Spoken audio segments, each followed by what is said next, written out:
beyond a dutiful grimace of acknowledgment. One of her long-fingered hands rested on Amora's shoulder, like she was certain her apprentice would slip away if a hold wasn't kept on her. It wasn't outside the realm of possibility. Amora was looking far more obviously bored than Loki felt she should. Far more bored than he was sure he could get away with without a lecture from his father. She may get one from Karnilla, too, but Amora seemed to care so much less about what her teacher thought than Loki did about Odin's opinions.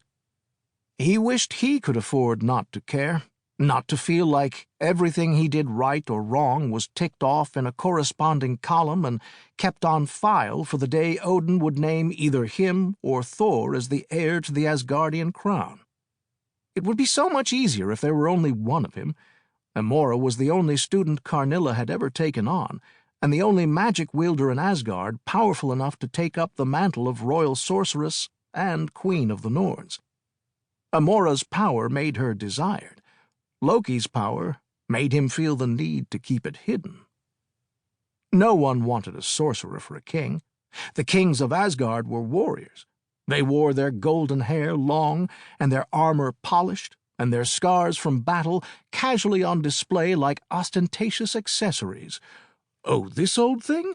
Merely a token from a rogue Sakaran who was foolish enough to test his strength against mine. Amora managed to wriggle away from Karnilla's side long enough to snatch a goblet off the tray of a passing kitchen servant, and Loki watched as she touched one finger to the surface and levitated a small drop from it. It hung in mid-air, a few inches from her palm, until Karnilla reached over without looking and clamped a hand over Amora's, squashing the spell. Amora rolled her eyes, then, perhaps sensing the inappropriate duration of Loki's gaze, glanced around. She caught his eye and offered her crooked finger of a smile. Loki felt his ears go red, and he almost looked away, like that would negate the fact that she'd caught him staring. Instead, he offered her an exasperated eye-widening, to which she responded by pantomiming hanging herself. He snorted. Thor frowned at him, then followed his gaze, but Amora had straightened herself out again, smiling alongside Karnilla at the courtier who had come to speak to them. She seemed to be putting a great deal of effort into making her smile look as forced as possible, as much as Thor had been putting into making his look sincere. But she was smiling, so no one could accuse her of a contrary disposition. Thor's frown went deeper, burying his circlet farther into his brow, and he pushed it up before turning forward with a huff that sounded like an imitation of their father. When Loki caught Amora's eye again, she made a subtle gesture down at the tiles and raised her eyebrows. Loki hesitated.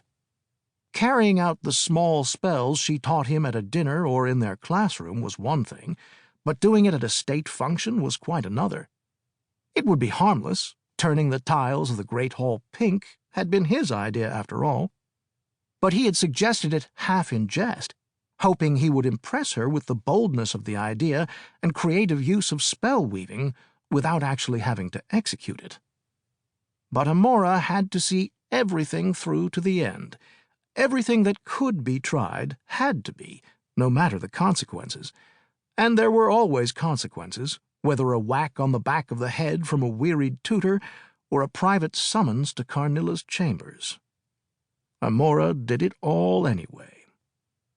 Loki felt the burn of jealousy at her fearlessness, the way she didn't seem to feel any shame when Odin or Karnilla scolded her. His own heart always twisted, no matter how high he raised his chin in defiance, no matter how blameless he thought himself. Once, as a boy, Loki had used his magic to extinguish all the lights in the palace simultaneously.